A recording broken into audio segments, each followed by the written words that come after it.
joining us today for CTE is Your STEM Strategy webinar. At this time, I'd like to turn it over to Kate Blosgren. Kate? Thanks, and good afternoon, and welcome everyone to our webinar. I'll off and walk through. So as you all know, today we have just released a new policy brief entitled CTE is Your STEM Strategy, which we'll be discussing today. So I will be the first speaker and just walk you through a high-level overview of that brief. We'll have a link for the end of the presentation, so you'll have a chance to read through at your leisure and take a little more time with it. But I'll open up and provide that overview, and then we'll have a panel or speakers from the state, local, and national level to respond, react, really talk about how they're integrating the STEM and CT agendas from their vantage point. So we'll be starting with Tina Marcus, who is the project manager of STEM education and leadership at the North Carolina Department of Public Instruction, followed by Dr. Tony Baldwin, who is the superintendent of Buncombe County Schools, also in North Carolina, and then Dr. Linda Rosen, who is the CEO of Change the Equation, a national organization. She'll tell you a little more about that. And then, as Ramona said, we'll have leave a good amount of time for Q&A. So definitely feel free to send questions as they come up, and we'll make sure we can address as many of them as possible at the end of the webinar. Why CTE is your STEM strategy? Why did the State Directors Association engage in this paper? Why this topic? And what it's down to is there is significant, high level of interest and commitment to STEM education from a wide variety of stakeholders at all levels, from policymakers at the level, the state levels, the local level, business leaders, small business, large business, across the board. There is quite a bit of interest in STEM. But many times the conversations about the STEM reform, STEM initiatives are really outside of the context of CTE. Those conversations are not always brought together, and the reforms aren't really married in the minds of the policymakers, business leaders, and so on that are really engaging in each of those efforts. Often they're really running parallel to each other.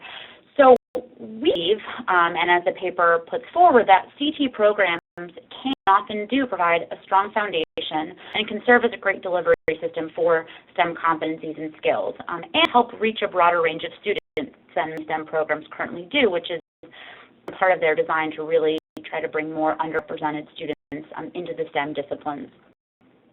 Importantly, the title of the paper is CTE, Your STEM Strategy. Probably a more accurate title would be CTE is Part of Your STEM Strategy, but it was less catchy, so we went with STEM as Your CTE Strategy. So some of your CTE initiatives and programs will cover everything or address everything within a STEM strategy, but they shouldn't be separate, right? As policymakers and educators are thinking through STEM strategy, they shouldn't think they have to start from scratch or reinvent the wheel or add something new. Your CTE programs and initiative can really provide a strong foundation for those efforts. And so the underlying goal of this paper, today's discussion, is to really help stakeholders understand the inherent connection and overlap between STEM and CTE. So the paper has explored sort of four major areas. The first is the elements of a high-quality CTE program of study that makes it an effective tool for delivering and implementing STEM education, STEM skills, STEM competencies. It also discusses how STEM is naturally embedded across the 16 career clusters. Examples of states that are embracing this link or connection between CTE and STEM, one of them being North Carolina, which Tina and Tony will speak about later. Areas where CTE and STEM programs can learn and strengthen one another, as well as a couple of questions sort of spark those kind of interactions and sort of development moving forward. So it's important to, before we get into the meat of the report, to sort of put forward the different definitions of what STEM is, and then really put in the ground what we mean when we're talking about STEM and how CTE and this STEM strategy really fit together. So on one end of the continuum of the definitions of STEM is really about preparing students in the engineering fields and looking at, the hardest to fill jobs, recognizing that engineers are continually at the top of that list and realizing we need more engineers. Next, level down is, and so put by the next generation science standards, how they sort of approach the notion of STEM, which has been adopted by 8 states, is really about the integration of engineering design, engineering practices across the different science disciplines, across chemistry, physics, biology, and so on, across the K-12. So really that engineering isn't, it can't be treated separately, but it really needs to be embedded throughout because it really provides the opportunity for students to apply that knowledge. Another sort of definition is that is really about the interdisciplinary approach to integrating academics and technical content, as well as integration across these disciplinary areas, as the name itself sort of puts forward. The 4 letters are intentional, and there's some, obviously an intent that they should be really interacting with each other within the classroom and student learning. That doesn't always happen that way, but that's certainly one notion put forward. And another definition I put down there is there's actually a movement to really redefine STEM as STEAM, so the A standing for arts, sort of focusing on the engineering design practices, which has one element of science, but also requires sort of an artistic approach as well.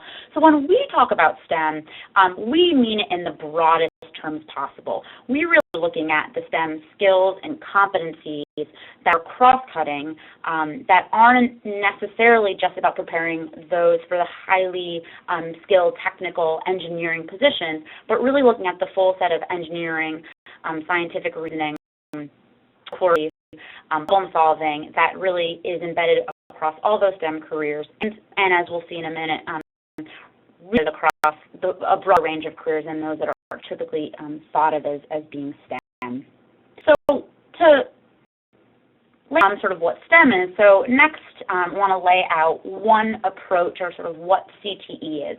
And by putting out what organization, which was a Vision Paper created and endorsed by all state directors from all 50 states in 2010, Reflect, Transform, and Lead, which is really an effort to understand where where CTE has been and where CTE is going, to really meet its promise and to really have the strongest impact on our students and our broader economy. So when we look at these 5 principles that are described within the Vision Paper, what's striking about them is at least 1, 2, 3, and 5, you could take out CTE, insert STEM, and they still hold true. It really demonstrates that the goals of CTE are high-quality CTE and STEM and programs are one and the same, about ensuring that our country remains its competitive edge, to ensure that students are graduating college and career ready in academic and technical skills, that we're really using data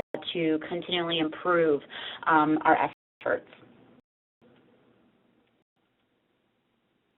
So just laid this out pretty nicely, but as we go to the next step around what STEM and CTE have in common, and some of the elements of those high-quality programs to study within CTE that really help deliver and advance STEM, here are some that come top of mind. One is the focus on problem solving or project-based or project-based learning, right? The opportunities for students to engage in real-world, authentic learning in the classroom and outside of the classroom that really marries the academic and technical and employability skills. Strong secondary and post-secondary alignment with this goal of being, career ready, where college is a pathway to becoming career ready. This is evidenced by an increased amount of dual enrollment happening between secondary and post-secondary for CTE students, and the program of study model that really is about having those full articulated sequences of secondary and post-secondary classes, obviously something that's very much embedded within many STEM programs and practices. The notion of business and education partnerships, that business is a key partner in helping to set the expectations, validate the expectations of what students are learning within CTE, as well as STEM, providing those work-based learning opportunities that really allow students the opportunity to test out those skills and really understand the value of what they're learning while they're still within the classroom, and the use of technology, and as I mentioned earlier, the integration and cross-disciplinary learning, both across CTE and academic, but as well as across the academics or across the CTE, but really about marrying and not having content be in such a vacuum. major approach. And honestly, this was this piece of the research was actually what sparked the whole paper. Was an effort that started a while ago, where we went through using data from ONET, from the Bureau of Labor Statistics, to actually try to map various careers that we've identified through the career pathways and the career clusters that we think are either STEM jobs or require a good foundation in the STEM skills and knowledge and competencies. So this is just a sample of them. This in the next slide. The paper obviously has these career opportunities for all 16 career clusters, but I included a couple that are obvious. You've got your agriculture, your architecture, and construction. Those are ones that you can immediately think of jobs that require a good foundation in STEM. Your veterinarians and your agriculture technicians, your civil engineers, but I also included a few that you wouldn't necessarily think of as requiring this foundation, but in fact do. So one great example is within government and public administration, which I don't think many immediately think of as a career cluster when they think of STEM, but you have preparation for becoming a patent officer, which you need to have. You can only hire as a patent officer if you have a background in engineering. Cryptographers, which you know are a huge need, requires a strong computer science background. A policy analyst requires a depth of understanding of statistics, econometrics, and quantitative analysis. Again, it's not necessarily, you're not going to have a STEM degree that prepares you for that, but you're going to have a degree that requires a lot of knowledge within mathematics and statistics. Examples, I'm not going to read through them again, they're all in the report, so I encourage you to take some time there. Another piece that we called out in this paper was an effort to actually define a number of standards within sort of the green sustainability field. This was actually funded by the Department of Education with the recognition that this green and sustainability jobs and careers are popping up. We don't really know what this industry is going to look like, but both it's its own industry, but much like IT has become, it's really becoming embedded across many industries. So in our effort to develop, with states, develop skill statements or essentially expectations to understand green and sustainability, we had to take two approaches where we identified 4 standards that are cross-cutting across all 16 career clusters, but actually did develop some cluster-specific standards in 6 areas that have sort of the clearest need for workers with these skills. But again, sort of both the cluster-specific but the cross-cutting standards are, I think, sort of demonstrate again that you can't really put STEM in this box. And as you think about the green and sustainability, typically those are considered to be STEM jobs, but technical education really can help provide a platform for educating students and preparing them for those jobs. Of improvements or where CTE and STEM can really help each other. One is around career exposure. There are a number of STEM, obviously not enough, but a number of STEM programs that are really focusing on providing opportunities for students at earlier grades, starting in elementary and middle school, to really do the career exploration, to understand what engineering is, understand what the STEM careers are, and that's something that I think could absolutely benefit CTE to really marry together. We know there's not enough career guidance and advisement happening in our K-12 system, so wherever we can connect those dots, it's to the benefit of our students and our economy. Definitely out-of-school partnerships, given the interest among the business community around supporting STEM efforts and initiatives. It's a great way to get more businesses, business partners into our schools. Again, that has value both within STEM but for the broader CTE programs. And really around the integration, teaching and integrated credits. There are a number of states that are pursuing or looking into developing, for example, teacher certifications in STEM. Similarly, there are some states that have, are looking into dual certification for their teachers in both CTE and an academic area, as well as the actual courses that are being developed largely at secondary level that really can have students earn academic and technical credit. And a lot of the STEM courses being developed are natural platforms for that.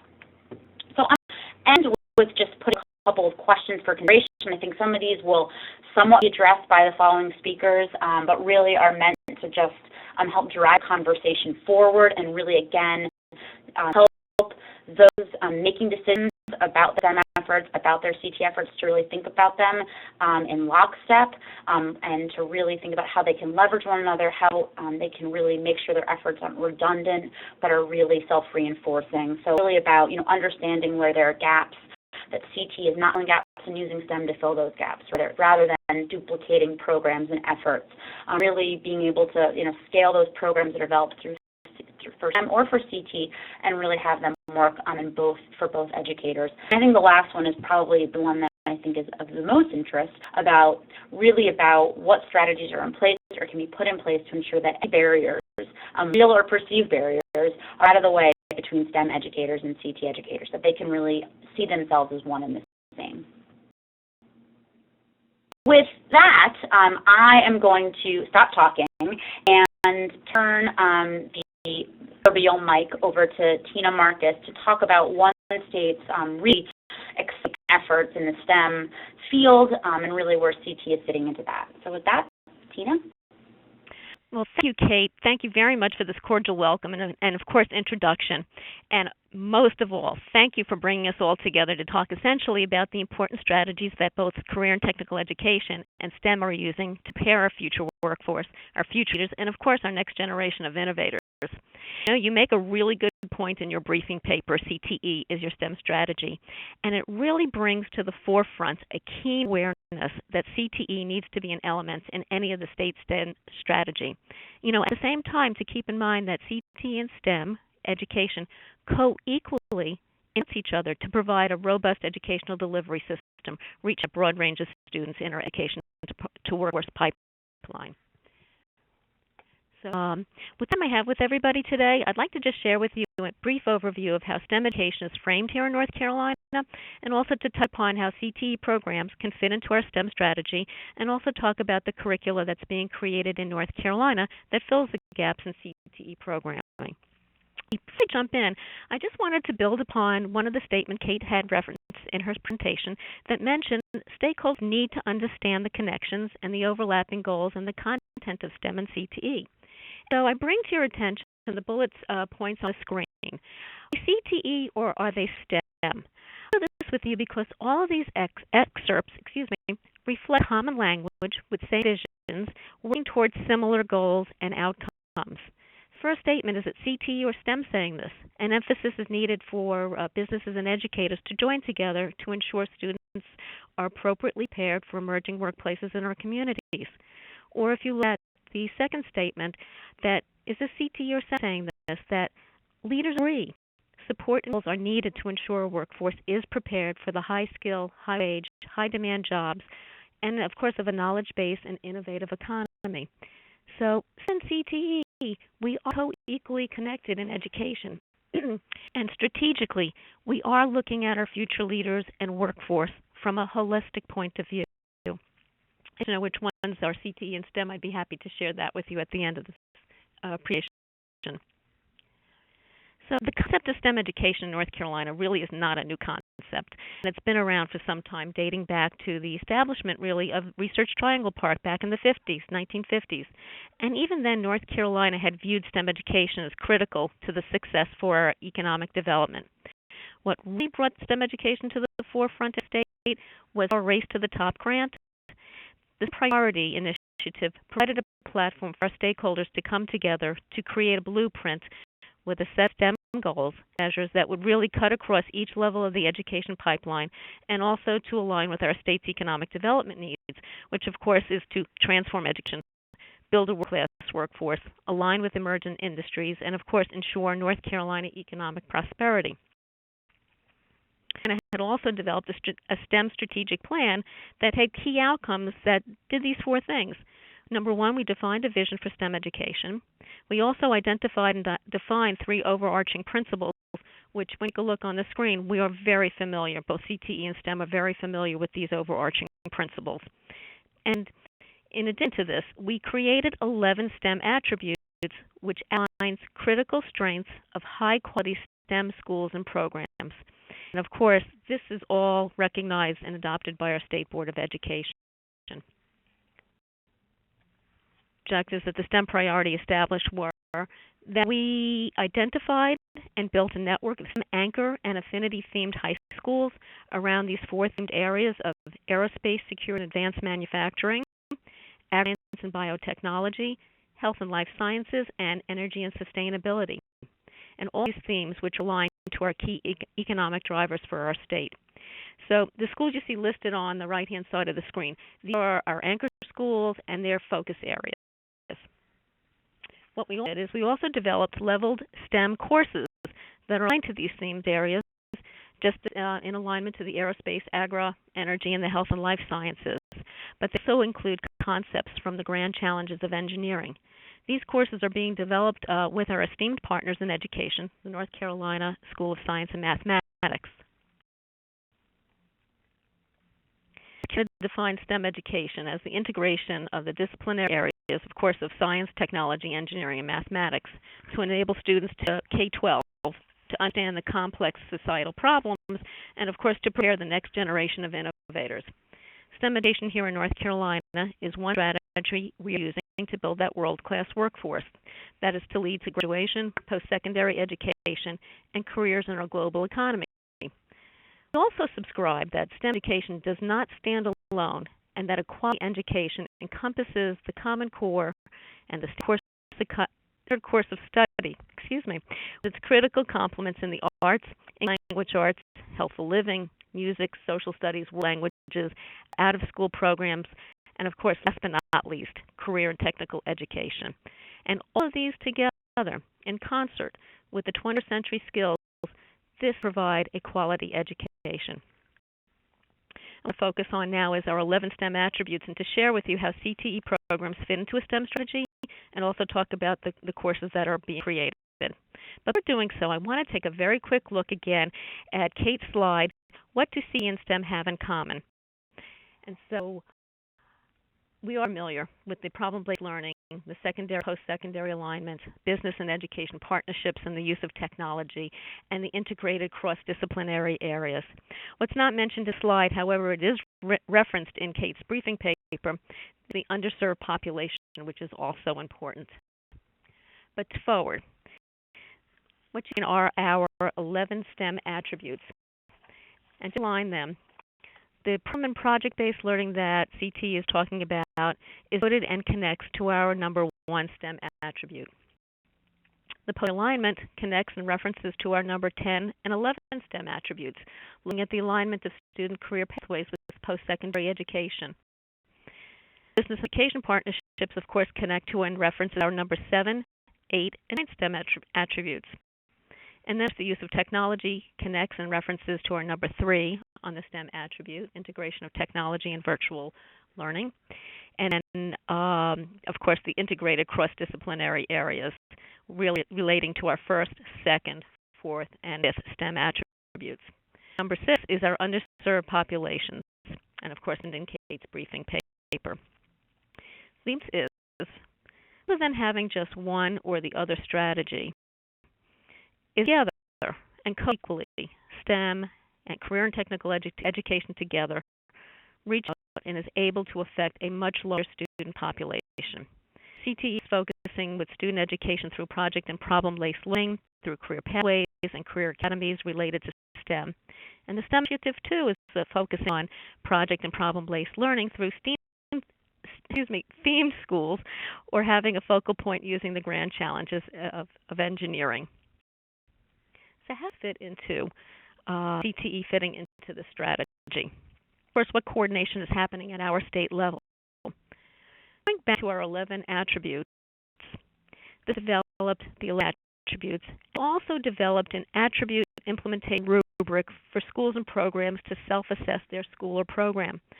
The implementation rubric really further defines specific key elements for each of the attributes, and also outlines quality indicators that define an early, developing, prepared, and then to a model level, which is the highest level of achievement. The key elements that you see on the screen right now exemplifies, of course, the connections to in and out of effective school programming. So we know that many schools say that they are STEM, but how do we really know?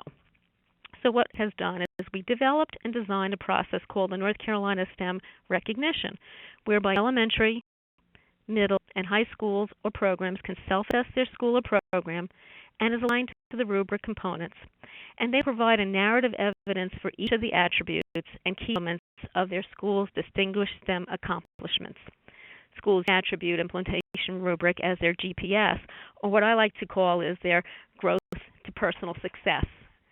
This is really where both CTE and all schools and programs can come together at the table. The coordinate here is that our schools and or programs and all of their program areas and programs of study can use this resource tool to solidify their successful strategies for leading and learning through STEM-focused schools or programs, or including career academies directly related to STEM, or any of the pre-engineering academies.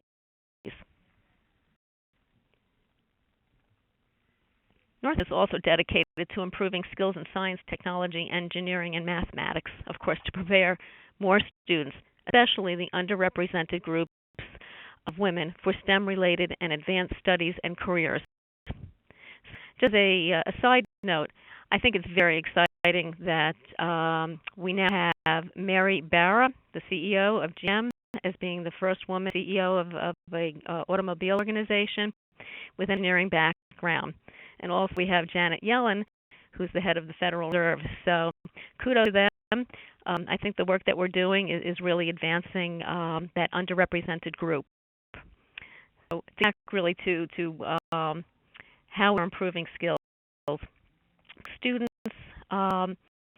is really documented in the integration of the Common Core and the standard course of study, which focus deeper on essential standards for like science, technology, computer, and math skills.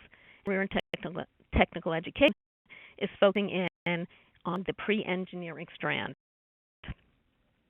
STEM is filling gaps and has developed courses specific to those 4 focus areas in aerospace, agri-science, energy, and of course the health and life sciences. Our STEM courses will be coded under CTE. Schools access them as electives or CTE enhancement courses, and teachers will also have the opportunity to also access them as individual units or lessons appropriate to their objectives.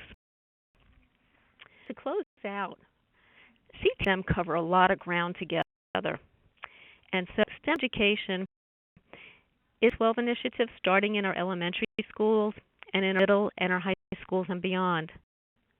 Schools are using curriculum resources and tools both STEM education provides, in addition to schools using PERC and funding for STEM strategy. Schools making choices about these allocations, which are being used for STEM-related strategies, really enhance and feed forward that content knowledge, the skills, and the abilities that all of our employers demand for us to be globally competitive. And we're programming like Project Lead the Way. Engineering is elementary, and there are many others at the elementary and the middle and the high schools. Also providing the professional development and externship opportunities teachers need in order to place students in the most rigorous courses. So together, CTE and STEM do cover a lot of ground, and I'm sure that there's a lot more room for many more discussions on this. I'm sure this is a conversation thread that we will keep on going. But I would like to turn this over to Dr. Tony Baldwin, who his county is an exemplar county in STEM and CTE. Thank you, Tina. And Kate, I appreciated hearing your presentation as well. We do believe here in Buncombe County Schools, and just to give everyone some foundation in terms of what our system looks like, we're the 11th largest system in the state of North Carolina, 26,000 students. And we believe strongly that CTE is the perfect structured vehicle to launch our STEM initiative, and that initiative is one of 3, the other 2 being our Technology Enhancement Initiative and our Global Education Initiative. And again, all 3 of those we think connect extremely well. I think what Tina described, again, is what we believe strongly, that there's such a natural blend between CTE and the scope and sequence of the curriculum and STEM education. We made a decision 3 years ago to, again, through our CTE program at the middle school level, to provide a course of STEM integration called through Project Lead the Way. And it focused on, again, the principles of engineering, There was an aspect of robotics that I can tell you our kids thoroughly love. And we have 7 middle schools, and from that initiative at that level over the 3 years, we are now moving to opening a brand new STEM-themed high school in the fall of 2014. And looked at that particular high school, and you'll see a slide that we had developed as part of our PowerPoint presentation. We talked about several non-negotiables. Again, these non-negotiables you have heard thematically through both Kate's presentation and Tina's. First is that we would integrate STEM throughout the entire scope and sequence of curriculum. Again, we agree that in many of our CTE courses, you see that integration happening very naturally. Second, we wanted to establish very strong partnerships between our school and business and industries, our local businesses and industries. We had a focus on advanced manufacturing. So again, that falls into one of those 4 areas that our state is working hard on developing some supplemental courses and lessons for us, so we're glad to hear that. We also believe that was such a strong point prior to any thoughts of integrating STEM with career tech education. That we believe makes our career tech ed and has made it one of the strongest in the states, because our director, Mrs. Cheek, and staff have done such a wonderful job of establishing those strong connections with our local business community. We also talked about a non-negotiable being strong established partnerships between the schools and colleges and universities. And as you can see in our slide, at the lowest level in red, we have identified our local 4-year colleges and community college at AB Tech, North Carolina School of Science and Math, again, that offers those advanced level courses. We want those strong connections. So as such, for any student that attends our STEM Discovery Academy, that they have the opportunity to obtain college credits beginning in the 9th grade year. A non-negotiable was that we would have instruction enhanced with through our technology, looking at an implementation of a one-to-one that we think, again, is so important to the central concept of integrating those that STEM curriculum throughout. Also developed a very strong partnership with our New Schools project. That from the start was a non-negotiable, because we've had such success with New Schools in establishing our early college program, which is one of our models for our STEM Discovery Academy. I know you've heard Tina talk about our State Board of Education and establishing that strategic plan. And that's been absolutely crucial in our planning, because to have that type of implementation rubric in place so that we can use that rubric in terms of beginning stages and where we want to advance our particular high school over the 4-year span was absolutely invaluable. We're also fortunate in that we are a member of what's called North Carolina STEM Learning Network, and that is a consortium that has come out of our North Carolina Science, Math, and Technology Education Center. And what it's allowed us to do is to access a number of resources, network with schools across the state that have already begun a few years ago this implementation of STEM-themed curriculum throughout their system and in specific schools. That has been, again, a tremendous resource for us. We're looking inside our classroom, and this has certainly been a very, I'll say, a very fun project as a superintendent in looking at how we truly move into that 21st century instructional model in the classroom. And so the curriculum that and instruction that we intend to see in our classrooms at the Academy are very much based on problem or project-based learning models. They will be highly student-centered.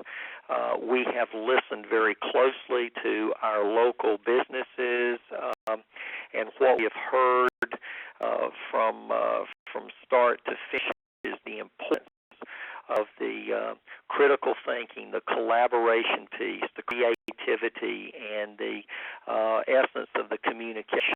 And all that will be incorporated, our professional development for the team of teachers that will be teaching inside this Discovery Academy. We will, again, be partnering with new schools to put a strong focus on making sure that our teachers are trained to accommodate that project-based learning model. We also look very closely in terms of our economic development, our workforce development. We've had a number of meetings over the past 2 years with our Chamber of Commerce, and if you look at the particular slide in front of you, you'll see 5 particular areas. The areas also align with the 16 career clusters that you find in the CTE model. I think they also align very closely with the particular course areas, 4 areas that Tina talked about. But these 5, we call these initiatives, and it actually came from our Chamber of Commerce drive, which they called a 5x5, and that is over 5 years to create 5,000 jobs that fall in the 5 particular areas and career clusters that you see in the various colors. And so what we have done is aligned our efforts with our scope of the curriculum in those particular 5 areas. So if you follow vertically below each one, you'll see where we've tried to identify CTE courses, Project Lead Way courses, AP courses that would fall, we believe, very closely underneath each of these particular initiative areas. So again, we're very excited about the opportunities that we believe that our students are going to find in this particular STEM academy. We also are looking below the middle school at options to integrate STEM courses, again, using the CTE model at the elementary school level.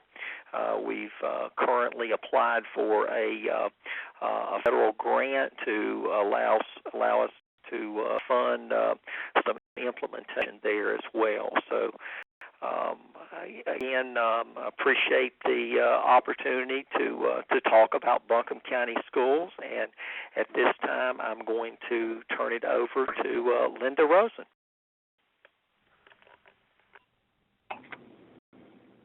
Very much. I am so impressed at all that we've heard already, and especially at the number of attendees on this webinar.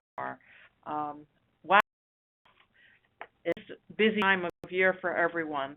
So I'll do my best to take you through some information and tell you a little bit about Change the Equation.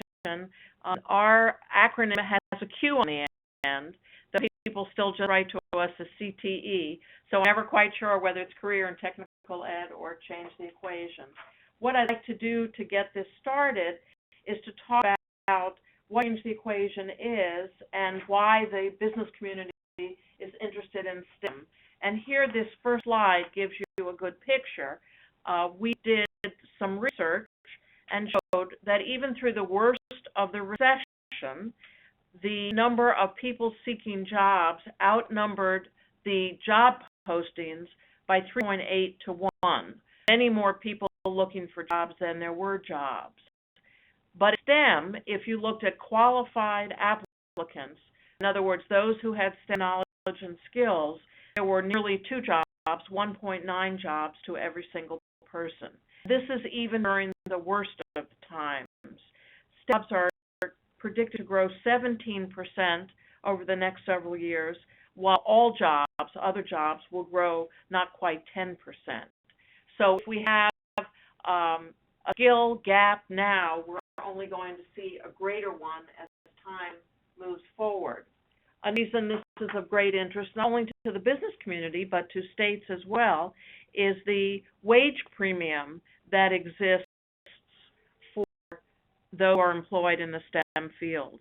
The annual median salary for non-STEM jobs is $41,000, and with STEM jobs, it's $73,000.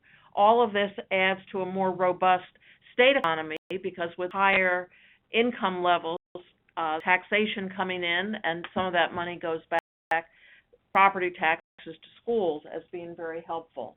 So this is another important factor. It's interesting that the wage gap is smaller for males and females in STEM jobs. Knowing all these things and all the remarks that Kate and Tina have made, and me as well, what is that corporations are most interested? Well, they're very worried about the robustness of our own workforce, both in the immediate future, as I showed you the data, and also looking forward, because innovation is grounded primarily in STEM knowledge. The economic viability and health of companies in the United States really depends on a great deal of STEM literacy. Companies also know that a selling point to new employees is able to say, well, your kids, when you move here, will have great schools to go to. I mean, that's really a selling point because employees are also parents and care about that. America desires to be a good member of the community and to give back in several ways. They primarily give back through philanthropy and through employee engagement, and I'll talk a little bit about that. But they're also involved in STEM learning given their concerns about economic development, and that's very much at the state level as well.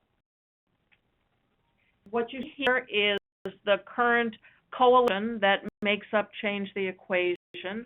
It's got a lot of the old-time companies that have been around a long time, Xerox,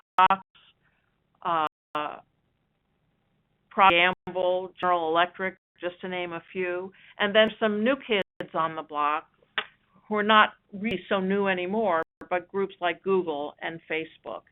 And all of these companies, whether they represent the arts like Sony Pictures or represent which is obviously a heavy technology company, and we're grateful to them for this webinar technology.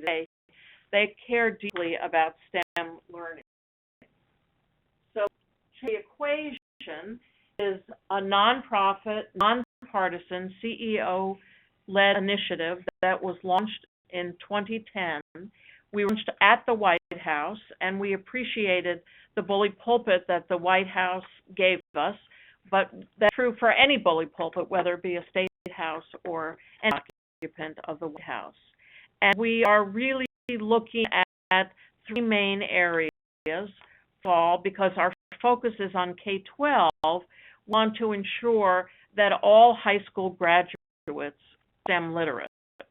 No matter what they are doing, we recognize that most living wage jobs require some education past high school, so we want to ensure that whether they're going on for a degree, for a series of certificates, a 4-year degree, or even beyond a 4-year degree, we want to be certain that there's really universal STEM literacy.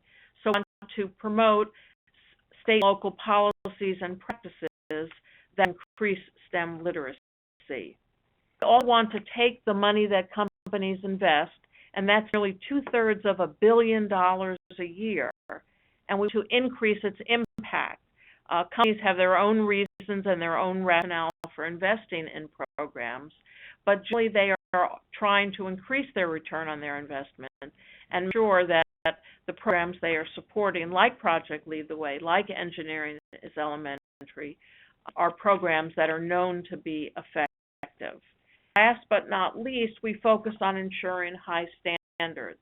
There's a particular belief in the value of Common Core and next generation science standards and the game changer that they provide.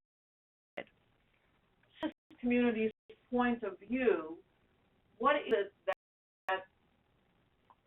that can be used to improve things? Because surely we all know from all the data that we see, whether it's the skill gap in the workforce, whether it's NAEP scores, whether it's PISA scores, whether it's the level of remediation in 2-year institutions and 4-year institutions, especially in mathematics, we are seeing that we need to have improvement. See, from the corporate point of view, there are probably these 4 main levers. One is to ensure that there's reliable information on what we're doing. It's hard to improve without knowing whether or not you are succeeding or you have yet to make a dent. So it is very much a corporate mindset of continuous improvement. The corporate sees after-school programs as an incredible way to reach youngsters, particularly to spark their interest. So much of school is driven by accountability, requirements that are growing in number in many places. And so after school is sometimes that place where more relaxed exploration can go on. It wants to be sure that high school graduation requirements are aligned with high expectations. We did a little report to change the equation, for example, showing whether or not the states were requiring as much math and as much science as Common Core and Next Gen were indicating was needed. I mean, it's easy to say you're a Common Core state, but if you're requiring only 2 years of high school math, it's hard to get through Common Core math. But not least is to focus on underrepresented groups in the STEM pipeline. So let me just take a quick moment and walk you through a little bit of data. I want to do this quickly so you have ample time for your Q&A.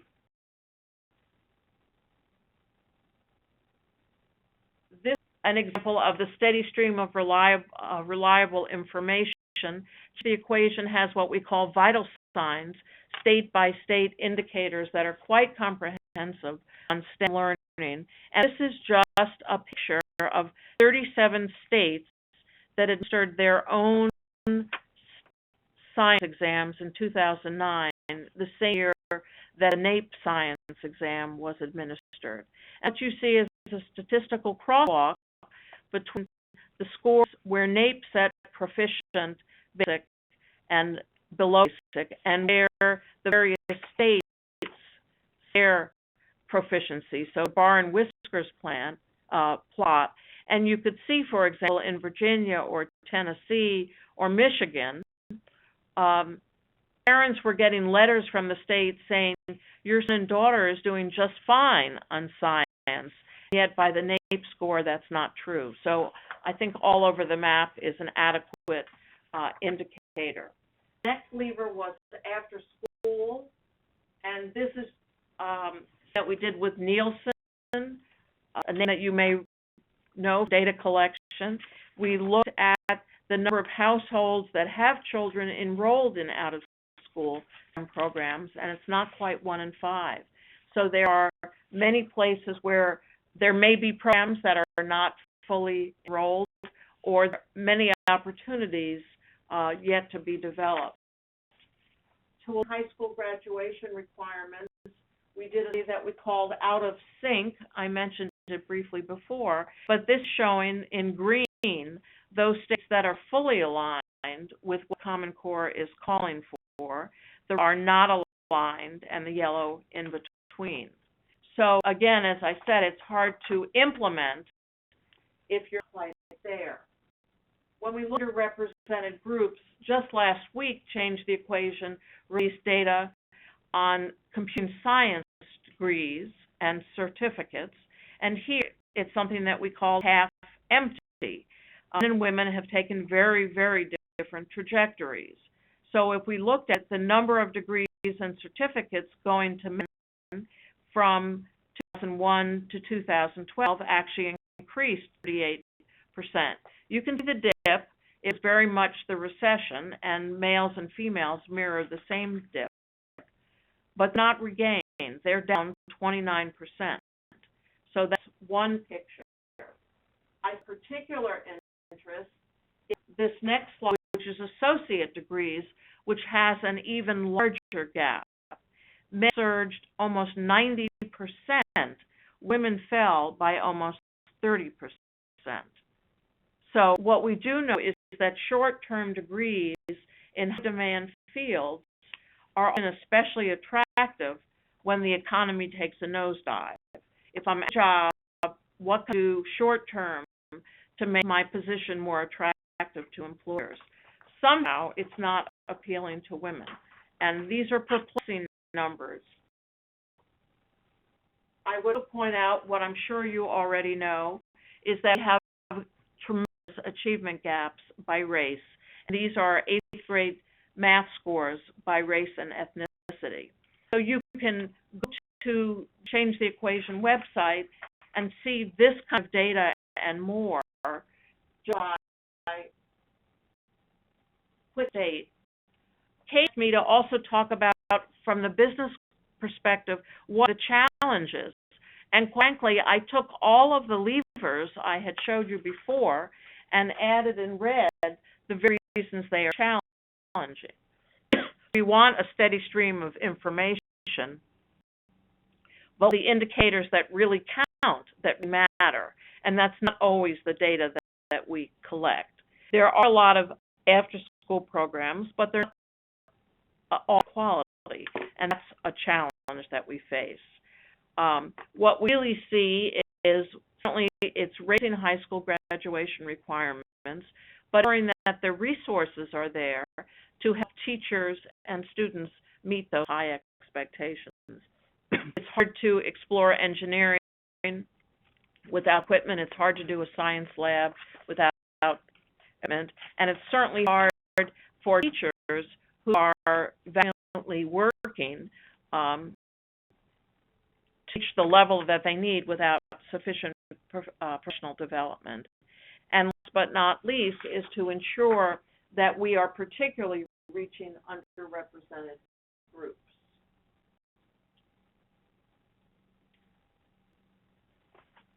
With current technical education and the business community, many of our companies are feeling the level of employees in two-year and certificate jobs much more keenly than they are at the baccalaureate, master's, and PhD level. So they are particularly interested in focusing on career and technical education.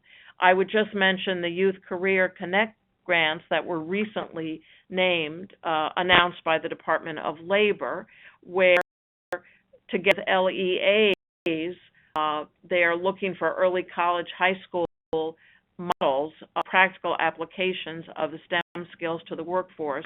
I named two examples. One is P-TECH in New York, and the 5 high schools in Chicago. We've got member companies that are very interested in hearing from LEAs that might be applying for these grants to see whether or not there could be a partnership. One of the things that's important is to involve business partners early on. In other words, not just come at the end and knock on the door and say, we need your money, but rather to really make sure that they are part of the collaborative process.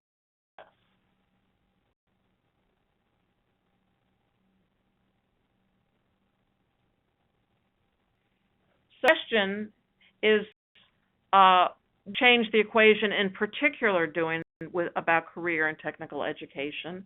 We have what we call STEM Salons, which are periodic breakfast meetings where we have expert panel talk about ideas of interest. We capture these on video, and we did have one. Kate was one of our speakers, asking our college and career ready the same thing. You can find, if you visit our website, that would be helpful. we're currently hosting a number of companies, meeting with some regularity, talk about the reauthorization of the Perkins Act. I'm assuming my lifetime, the Congress get to the point of reauthorizing. Sorry, it's an aside, but in any case. Halfempty, I showed you that data, but it is an example of the kind of thing that we do regularly to look at secondary education attainment and what's happening. And I leave you left with information for me. You might jot down any of this, and I'll be glad to answer any questions that we don't get to today. With that, I'll turn it back to Kate. Thanks, and thanks all three of our speakers. Man, got a lot of information. I'm sorry that there's not that much time left for questions. We actually have quite a few, so I'm going to try to do a rapid fire. The question that we got most was around the availability of the slides and the paper and our contact information. The paper is available on our website right now. Here's the URL where you can find it. Later today, the recording of this webinar along with the slides, and I'll make sure that all of our contact information are embedded within the slides will go up on our website, and we'll be sending it out via our blog also, sort of a blast with all of these materials in one. So briefs will be available within by 5 o'clock or 6 o'clock Eastern time for those that need it immediately. So we have 3 minutes left. I have a lot of questions. The one I'm going to start with, and Tony, see if you can answer this in like a minute or less. Let's see if you can do it. Is we've got a number of questions. It's interesting. I noticed that a lot of other people noticed that a lot of your or all of really the courses you had listed on your slide were available for honors credit or AP credit, and there was interest in how did you go about that? There was concern that does that signal it's only for high achieving students? Does everyone have access to that? That was when we got sort of a number of questions about. So whatever you can say about that in a short period of time. And also, I'll make sure that all the questions sort of get distributed out to the panelists afterwards, and feel free to follow up with them if we don't get to them. Tony? Okay. We looked at the alignment with our project Lead the Way along with our CTE that's tied into our state allowances regarding honors credit as well as AP credit, so it's all aligned, and it may be very state specific, I'm not sure, but we believe very strongly that that we need to offer a very rigorous curriculum. We just had a meeting with a number of our middle school counselors yesterday, and we also talked with them about working hard to identify those students that may not be the straight A students in their school, may not be the highest test scores, because we do not want this to be an elitist type school. It's going to be project and problem based, and we think that will allow flexibility to really attract students that want to be there and have that desire to pursue STEM education on into STEM careers. So we do believe the rigor is important, but we certainly don't want to stamp this as an elitist school. That's great. And I think it works the other way. We were, recently in a conversation about sometimes students don't engage in CT because they're only elective credit. They can get, academic credit for taking music or something else, and so also sort of an incentive for a broader set of students that otherwise not engage in CT, right, is sort of another barrier to taking some of these more applied and CT courses. So I'm going to throw out one more question. This is one that I think could go to Tina or Tony. How teachers in traditional classrooms might be teaming with CTE teachers, whether they're able to share equipment, whether they're able to share curriculum, and any roadblocks that may have been encountered. So Tina, I'll ask you to sort of take a first crack as you look at the STEM program and STEM schools that you're starting to recognize. Really exciting right now, with the STEM curriculum that's coming out. We're also working with our folks here, our partners in the North Carolina virtual public schools. teachers might have some concern, can they teach some of the courses that we are developing? And yes, they can. And one of the approaches is, that team teaching approach, where you're working with both your science and your math teacher, or maybe even your English language arts teacher would be part of that conversation. But we're looking at that approach to be able to be working together to encompass getting the science, the technology, math, and the engineering all together in a particular objective. Tony, some of the things that are happening on your forefront and what's happening.